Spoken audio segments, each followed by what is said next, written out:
Hey, yo, what's up, man? This is Immortal Technique. You checking out Shabooty.com. I really appreciate all the love that y'all give. Stay tuned and keep it right here. You know, we kicking it real for you. Peace. I heard you recently on, like, the Joe Rogan podcast, so I was wondering, like, how that experience is being on his show. I thought it was a great experience. You know, when I first got invited to it, I was really hyped up, you know, because I wasn't a regular listener, but I definitely tuned into some of the YouTube episodes, and I've seen that he was just a kind of a no-nonsense kind of dude, you know. He gave his opinion. He didn't hold anything back.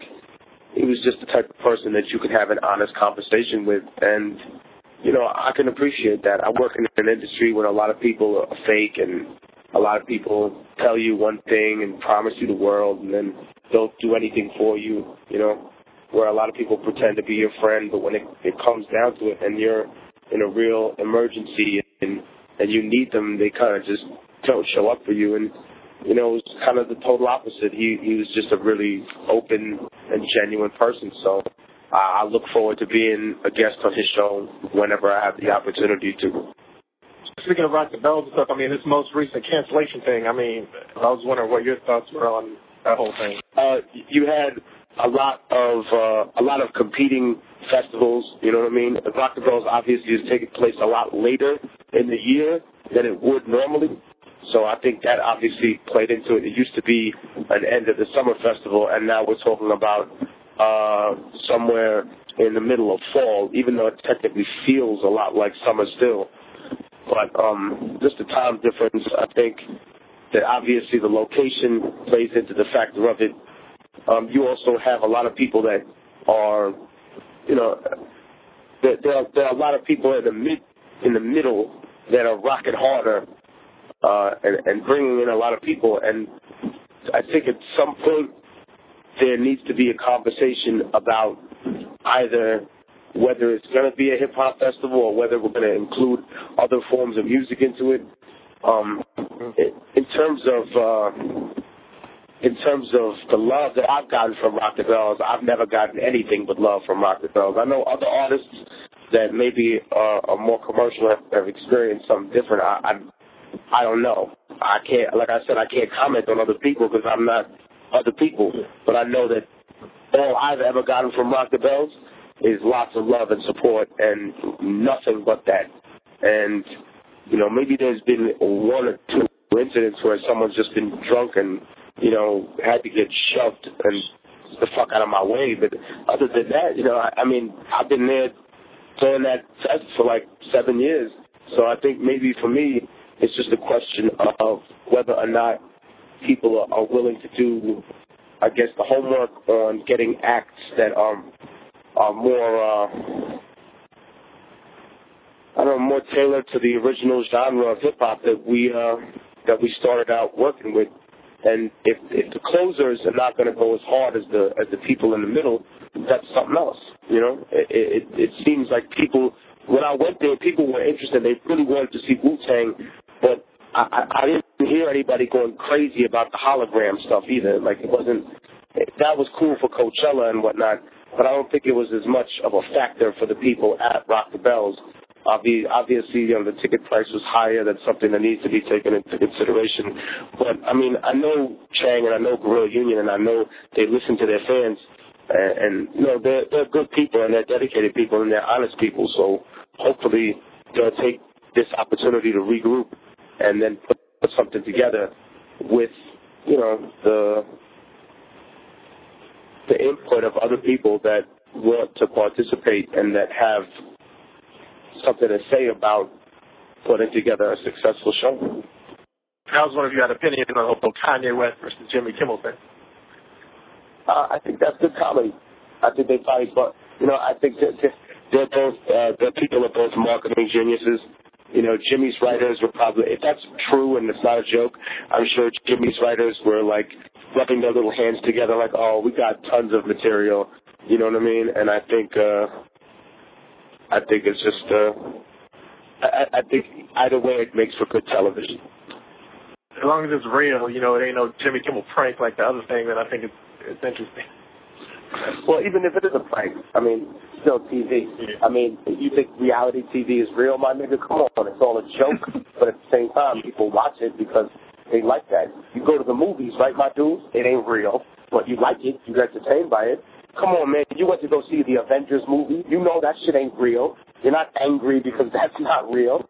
You know that it's not real. I think the funny thing is you just have to accept the same thing about the majority of the rest of the shit that you see on TV. It's just not real. I'm a big fan of a show that I'm pretty sure is like phony, which is Catfish. Which is what? There's a show called Catfish, which I just know is bullshit. Have you ever heard of a Catfish? What is that?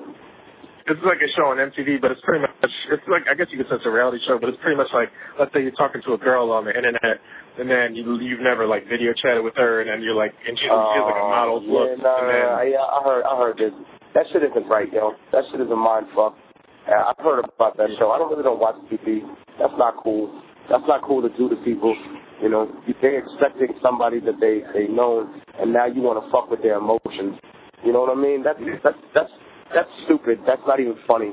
You know, I mean, I get what they're trying to do, love me for the person inside, but if you so insecure that you had to lie about who you are to get someone to like who you are, then that's some shit you need to work out on your own, not in front of like 10 million other people.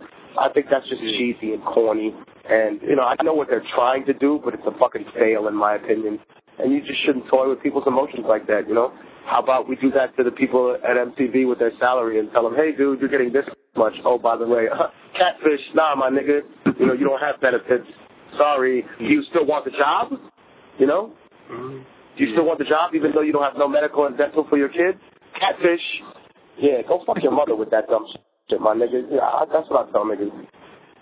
Yeah, I mean, it's kind of like, because everyone that watches it, they're usually on Twitter at the same time, and then a lot of times they put like, that's not. I never like the social. I never liked the reality show. Like I know it's fake, but the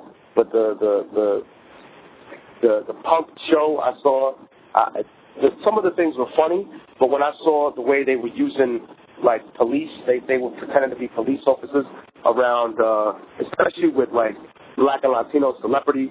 Like, first of all, I think you have to understand something. We have a totally different relationship, and I'm sorry for anybody who feels offended by this. You're just probably ignorant to the way that the world really works. Black and Latino people have a totally different relationship on a whole with law enforcement than well-to-do white people. So when we have an experience with police, it's totally different. You know, I've been in a position where I've seen police frame other people, you know. I've seen police plant drugs on drug dealers. I've seen police rob drug dealers.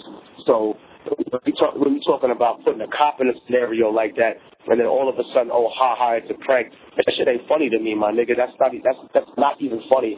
That's like me, you know, taking Ashton Kutcher and, you know, telling him that his mother had a heart attack or some dumb shit. Or one of the super producers who made that show and being like, oh, by the way, your kid was in a car accident today.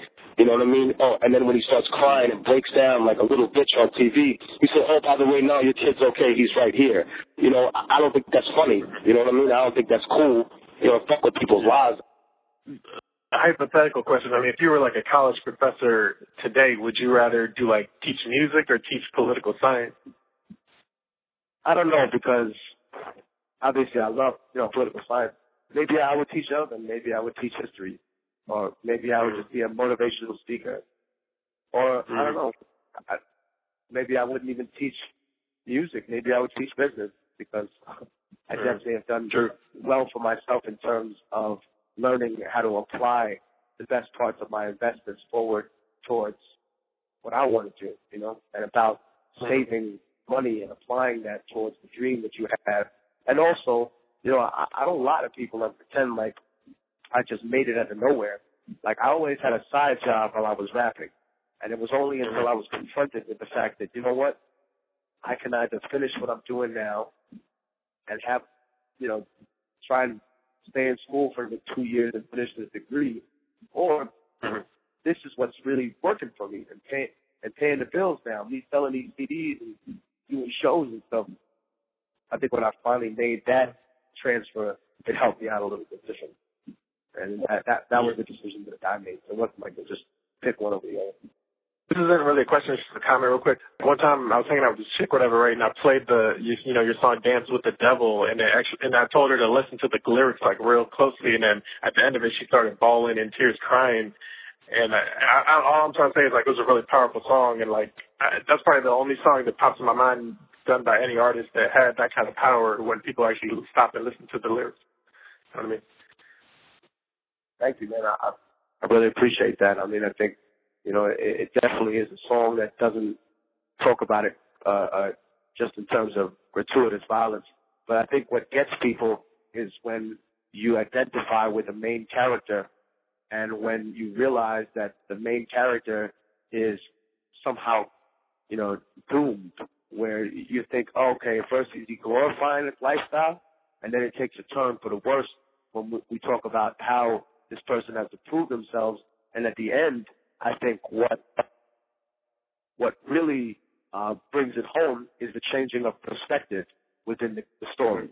So then it's not just, hey, this is a story about something that happened to someone else.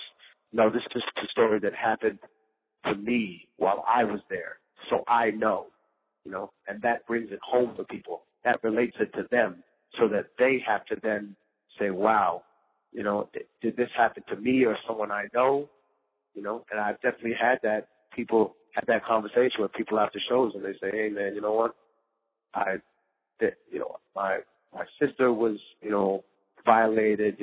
My brother's in jail because he stabbed the guy who did it. You know what I mean? Like I've heard all kinds of crazy stories that are associated with the subject matter that brings up because, as civilized as we claim to be as a nation, we still are a very savage people here in America. Mm-hmm. All our technology hasn't helped us become less racist or less jealous or less vindictive. We don't have a Christian spirit. We don't turn. Nobody, my nigga, was talking about turning the other cheek after 9/11, right? Right. Right?